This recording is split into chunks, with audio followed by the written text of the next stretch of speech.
I just got my new BoxLegend clothing folder, and I'm so excited. We always have so much laundry to do in our home, and I had the other one, but it wasn't quite so stable. Instead of these perfect edges, it had only 3 connection points. Sometimes it was a little sloppy in folding. I still love them though, and I just had to have another one. It couldn't be easier. Collar at the top. Make sure my sleeves just go in a little past the edge and leave about an inch at the bottom. And then I fold 1, 2, 3. And I have an absolutely perfectly folded shirt that looks like I work at a retail store. I really do not like folding clothes, and so this has made my life so much easier. Collar at the top.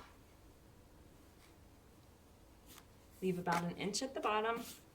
1, 2, 3, and it's going to be done. And not only is it so neat and tidy, it's exactly the same size as the other one, so that my closet is going to look so organized and clean. I love it. It doesn't take any longer than folding just the regular way, and yet here I have this perfect pile of clothing.